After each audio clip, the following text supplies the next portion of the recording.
अलगत्तम पसत्नाणधरम प्रणमीय शिरसा वीरम स्वीर्णानादो पदम पोच्छामि।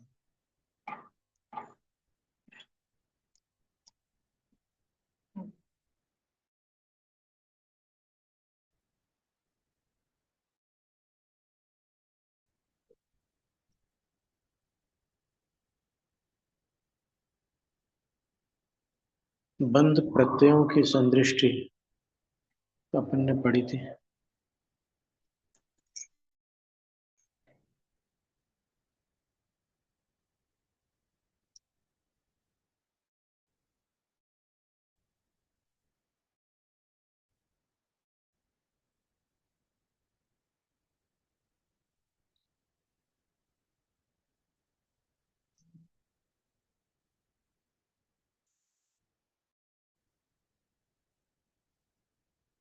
कौन सी गाथा थी, स्मरण में है क्या?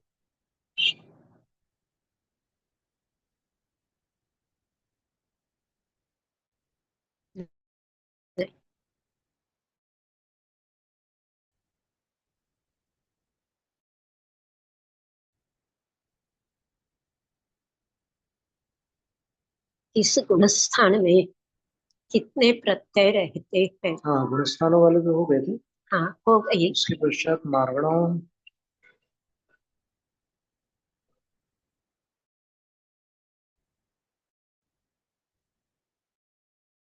के नंबर का हाँ,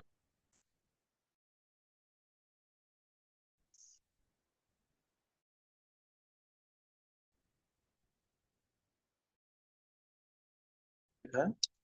वलीय मित कालम अनंत बंधीण होइनो तव अंतो मुहूर्त मरणम मिच्छतम दंसनापत्ति।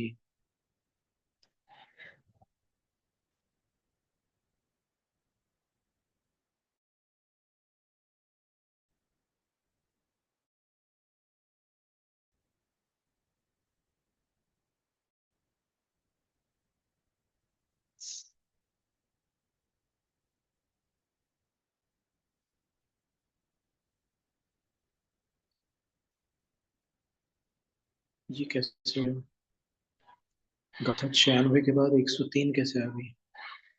अच्छा, पेज आगे पीछे हो सकता।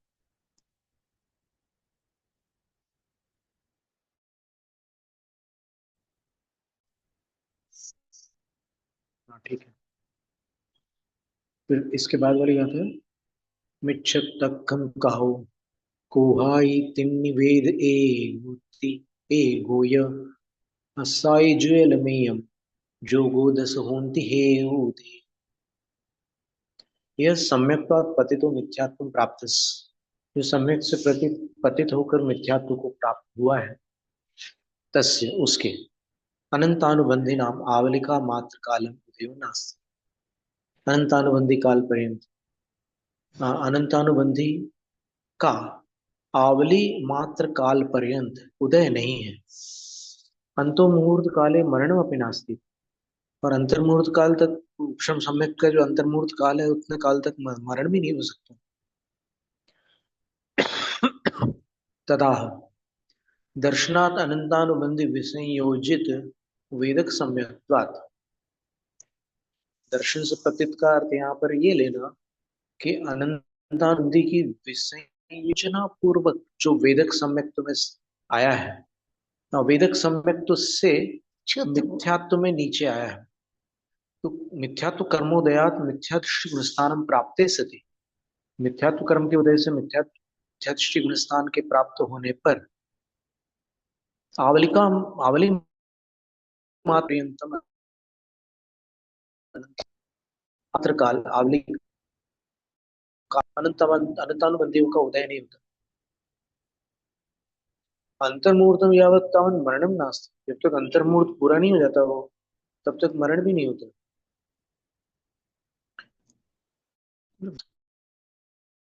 क्योंकि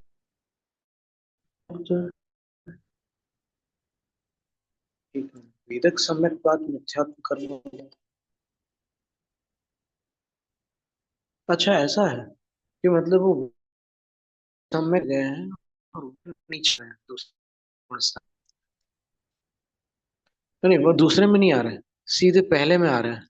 तो वहां पर वो विसंयोजित अवस्था में है अनंतानुबंधी कषाय उनकी, हाँ, ऐसा कथन है। तो तो मतलब अंतर्मुहूर्त तक मरण भी नहीं होगा, लेकिन द्वितीयोपशम में तो मरण हो सकता है ना।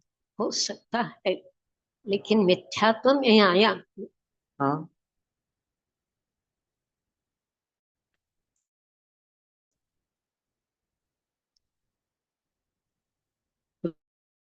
कुछ से पा रही है। जैसे अभी तत्वार्थ सूत्र में भी एक प्रश्न उठा था कि मिथ्या दर्शनाविरति प्रमाद कषाय योगा बंद हितवा, मिथ्यात्वाविरति प्रमाद ये क्यों नहीं बताया? विशिष्ट मिथ्यात्व से काम तो होता था, पर उन्होंने दर्शन अधिक अक्षरों वाला शब्द चुन करके लिखा उसको, तो कोई दर्श रहस्य होगा उसका। दर्शन शब्द हम्म, तो से बड़ा, तो उससे बड़ा है। उसमें पूरी सैद्धांतिक प्रणाली को मिथ्या दर्शन। बंध प्रत्यय मिथ्या दर्शन है, मिथ्यात्व नहीं है। मिथ्यात्व जो है वो एक कर्म प्रकृति है, उसके उदय से होने वाला जो भाव है वो मिथ्या दर्शन, ये अर्थ हो सकता है। बिल्कुल सही कह रहे हैं।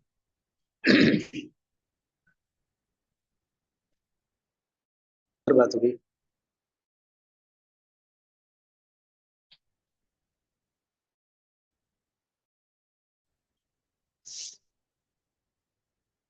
5 अक्षर हो रहे हैं मिथ्या दर्शन में, और मिथ्यात्व में 3 है।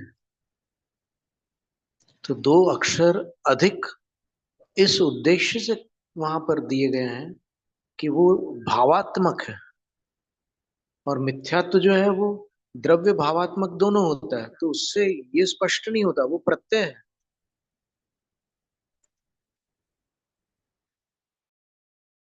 समान रहता है। पर जब उदय में आते हैं तब वो पागल बना। दर्शन पूरे सिद्धांत प्रणाली को साबित करता है। हम्म, उसके उदय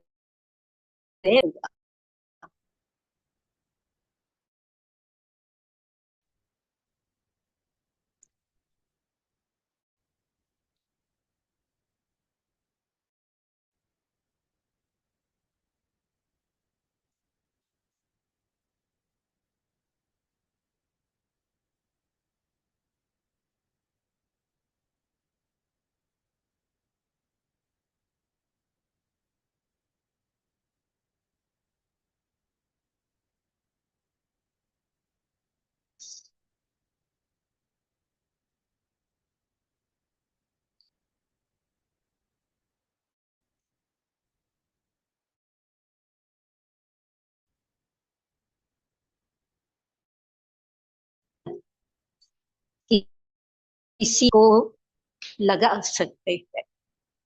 झूठपन व्यवहार में भी किसी भी बात के साथ लगा सकते हैं। हम्म, दर्शन वाली बात सैद्धांतिक गड़बड़ी बतला देती है।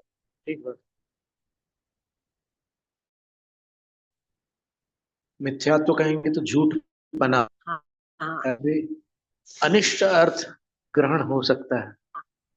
इस मिथ्या दर्शन सम्मेय संपत्तेन अवलि समखवि ठाणानि मुहूर्त अंतोति नथि मरणंतु कालमावलिका मात्रम। अच्छा, ये संस्कृत शायद बता रहा हूँ। इन्होंने 2 गाथाएं टीका में दी है तथा चोक्तम करके, अण संयोजित सम्य।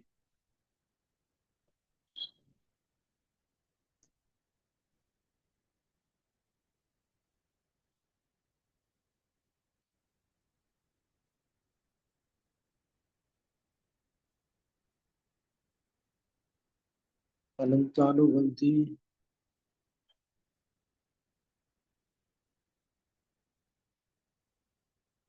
गाथा का अर्थ क्या बनेगा? अणसंयोजित सम्मे मिच्छम पत्ते।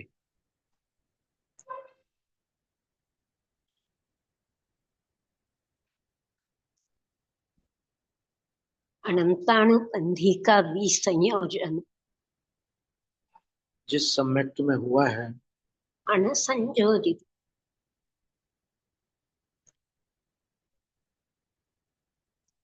अनंतानुबंधी अभी असंयोजित है, ऐसी और अवस्था सम्यक इच्छा तो हुआ है। तो न आवलित, तो एक आवली तक अनंतानुबंधी नहीं रहती, ये अर्थ हुआ।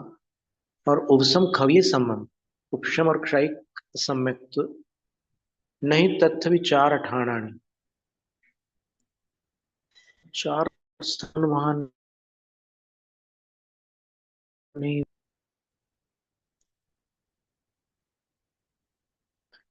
चार स्थान में से दो स्थान तो ये बता दिए कि अनंतानुबंधी का उदय नहीं होगा उस एक आवली तक, और ऊसम खवीय सम में नहीं, वहां उपशम सम्यक्त भी नहीं रहेगा, क्षयिक सम्यक्त भी नहीं होगा, और मरण भी नहीं होगा। ये चार चीजें वहां नियम हुआ। उस काल में उचित है, उतने काल में मरण नहीं होगा, ऐसा है।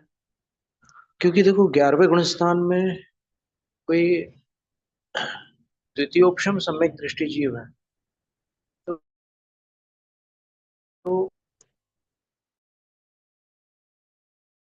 तो तक चले जाते हैं। फिर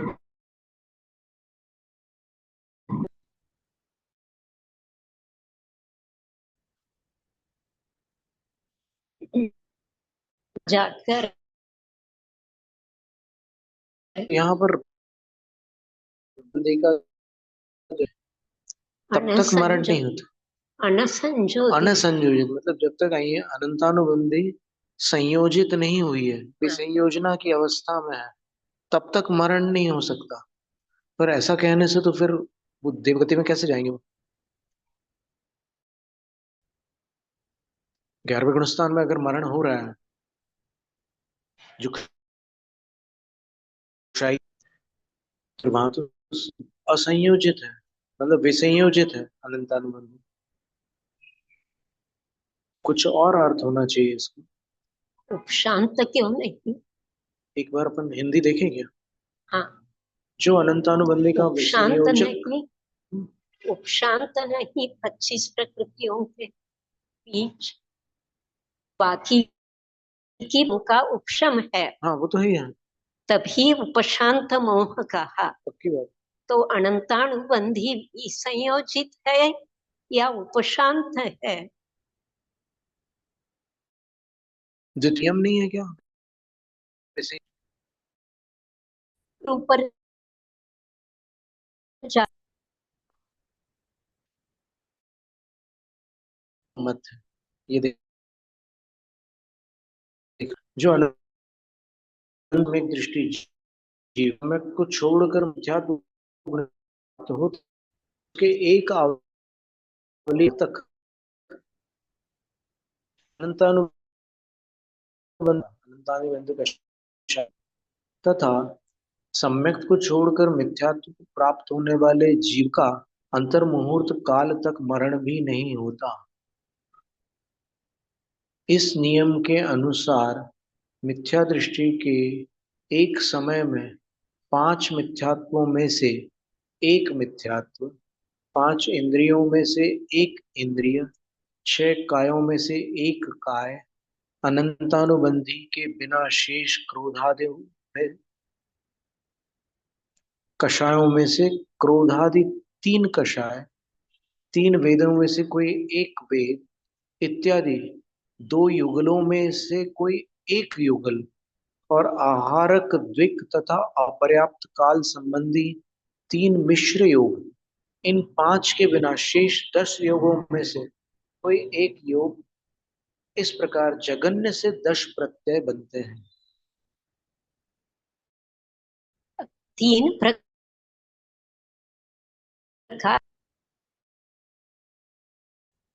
अणु की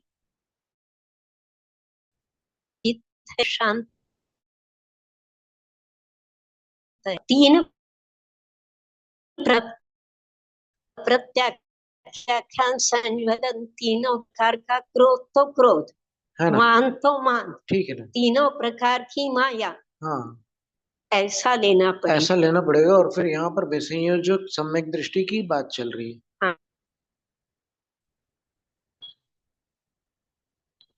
आगे मिथ्यात्वादे गुणस्थानों में जगन्य से लेकर उत्कृष्ट संख्या तक बंध प्रत्ययों के उत्पन्न करने के जो प्रकार बताए गए हैं, उनमें जहां जितने और जो बंध प्रत्यय विवक्षित हैं, यद्यपि उनका संख्या के साथ नाम निर्देश गाथाओं में किया गया है, तथापि काय संबंधी अविरति, अनंतानुबंधी चतुष्क और भय युगल के सद्भाव असद्भाव के जिन भंगों का निर्देश किया गया है, वहां उनके स्थान में विवक्षित अन्य प्रत्ययों के साथ उनके अन्य भंग भी हो सकते हैं, परंतु ऐसा करने से स्थानों की निश्चित संख्या का व्यतिक्रम हो जाता है, जो विवक्षित स्थान संख्या को ध्यान में रखते हुए अभीष्ट नहीं है। इस प्रकार इस गूढ़ार्थ को स्पष्ट करने के लिए कूटों की रचना की गई है। इन कूटों से गाथा में निर्दिष्ट विवक्षित स्थान संख्या के साथ काय विराधना आदि तीनों के भंगष्ट बोध हो जाता है। 10 बन के इस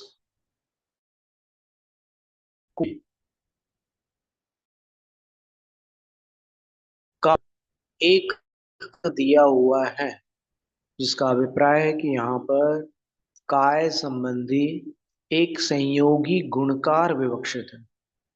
अ के नीचे शून्य दिया गया है, जिसका अभिप्राय यह है कि यहाँ पर अनंतानुबंधी चतुष्क से रहित स्थान विवक्षित है।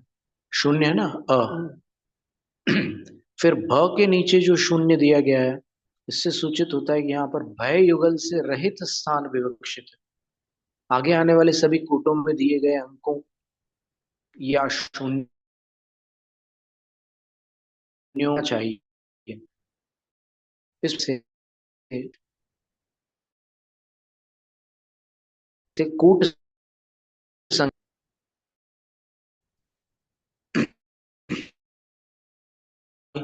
काया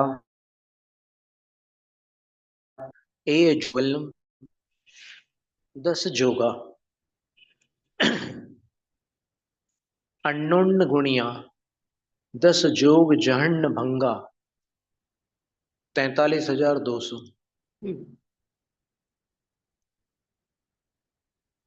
एतेषांच भंगा मिथ्यात्व पंचेंद्रिय षटक, काय षटक, कषाय चतुष्क, वेदत्रय, युग्मद्वय, योग दशैकतम भंगाः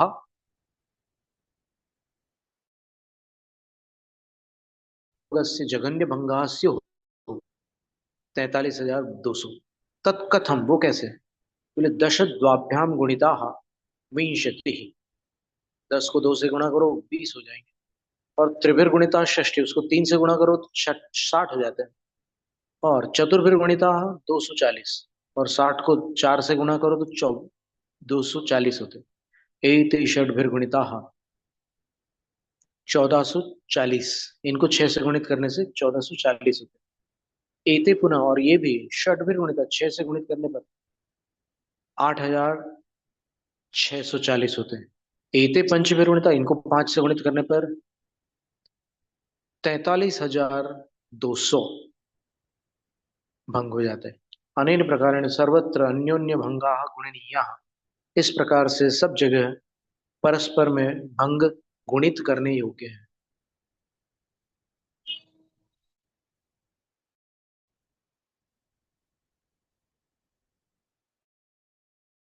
दशमद प्रसव है।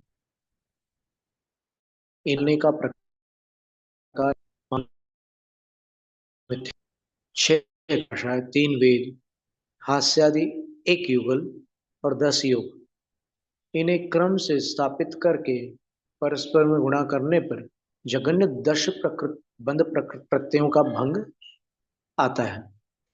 इसकी अंक संदृष्टि इस प्रकार है: 5 गुणित 6 गुणित 6 गुणित 3 गुणित 2 गुणित 10, 200।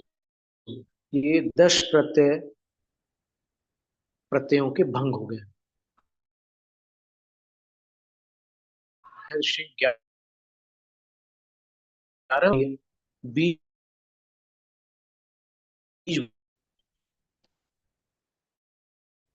खदुका कोहाय जुयल में जो गोए आरसं हेव मिथ्यात्मेकम खम इंद्रियमेकम। खम इंद्रियमेकम मतलब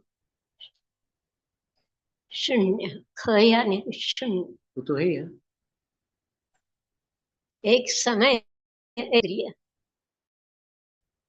विघाधनाद्विकम अनंतानुबंध रहित कषाय त्रिकम वेद एकः आस्याद युगलम 2 योग एकः चेत्येवं संयोगी कृता मध्यम हेतवः प्रत्ययाः भवन्ति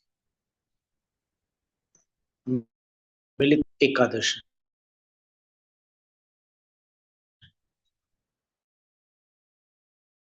ज्ञान में मिथ्यात्व एक, इंद्रिय एक, काय 2, क्रोधादि कषाय 3, वेद एक, हास्यादि युगल एक और योग एक। ये 11 ब्रंद प्रत्यय होते हैं।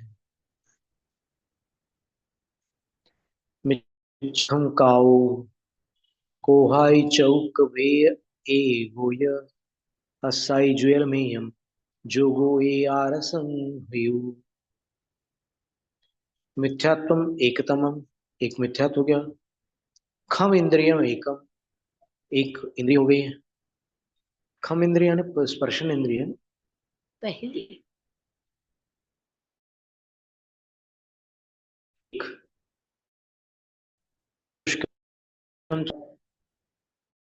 तंतान यहाँ पर अनंत वेद एकतम क्रोध यहाँ पर चतुष्क एकतम हास्यादि युगलम एक, हास्यादि युगल में से एक रहेगा। संयोगी एकादश से जोड़ने पर एक 11 हो जाता, मध्यम प्रत्यय हो गया। अथवा मिथ्यात्व एक, इंद्रिय एक, काय एक, क्रोधादि कषाय 4, वेद एक, हास्यादि युगल और योग एक। ये 11 बंद प्रत्यय होते हैं। इनके अंक संदृष्टि इस प्रकार: मिच्छत तखम काओ पोहाई तिन्नि वेय ए भूय असाई जोयम एयम भय दुयम। मिथ्यात्व इंद्रिय एक एक, क्रोधा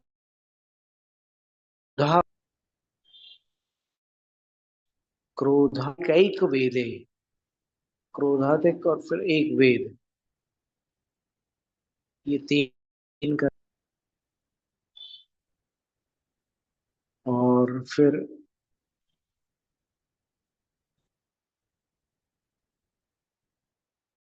दो तमहा भंगा एकादश। एक, इंद्रिय एक, काय एक, क्रोधादि कषाय 3, वेद एक, हास्य युगल एक, भय जुगुप्सा में से एक और योग एक। ये 11 बंद प्रत्यय होते हैं।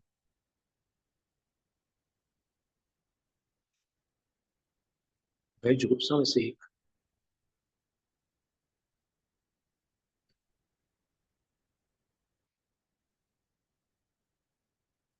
फिर इन तीनों राशियों को एकत्रीकृत करने पर 2,50,560 भंग हो जाता है।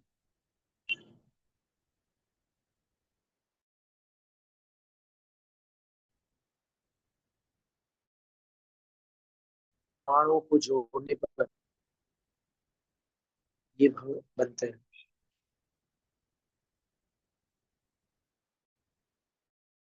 प्रत्येक वाले भंग बनाया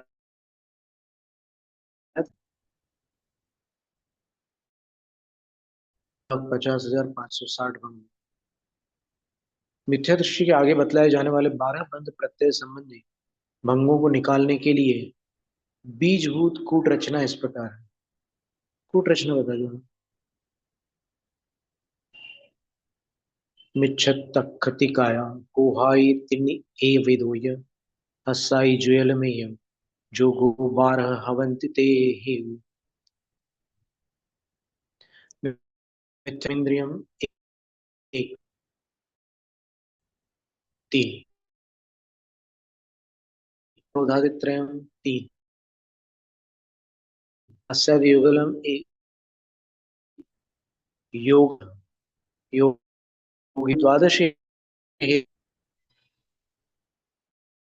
ते भवन्ति। इस प्रकार 12 हेतु रूप प्रत्यय वे होते हैं। मिलिता 12 एतेषां भंग, इनका भंग, इनके भंग बनाए तो मिथ्यात्व पंच केंद्रीय षटक त्रिकाय विराधना संयोग विंश काय चतुष्कम विदित्रय आस्यादि युग्म मिश्र त्रिकाहारक द्विक रहित योगा भंगा परस्पर गुणिता 1,44,000 सब जोड़ने पर इतने भंग हुए। अथवा मिथ्यात्व गुणस्थान में मिथ्यात्व एक, इंद्रिय एक, काय तीन, क्रोधादि कषाय तीन, वेद एक, हास्यादि युगल एक और योग एक। इस प्रकार 12 बंद प्रत्यय होते हैं। मिच्छत कुहाई चौक ए वे दुय हस्साई ज्वेल में जोगो बा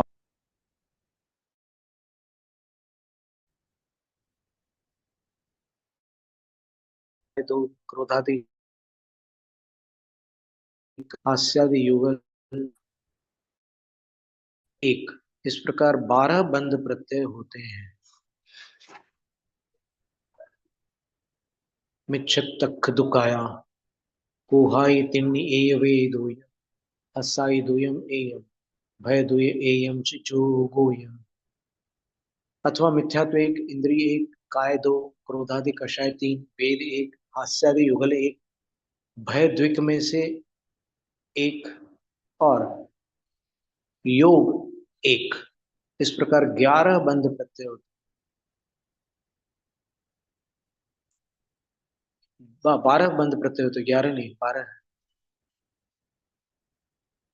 मिच्छत तखम काऊ कोहाई चौक ए वेदोय हस्साई दुयम एयम भय दुयम एयम च जोगोय। ये भी 12 प्रत्यय हैं। एते विकल्पा परस्परेण गुणिता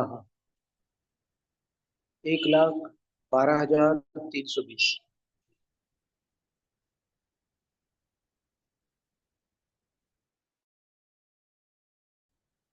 कोहाई दोय हस्सादिदुयम एयम भयजुएलम एय जोगोय। अथवा मिथ्यात्व एक, इंद्रिय एक, काय एक, क्रोधादि कषाय तीन, वेद एक, हास्यादि युगल एक, भाईबल एक और योग एक। इस प्रकार 12 बंद प्रत्यय होते हैं। और सबको मिलाने पर क्या होंगे? 6,55,920।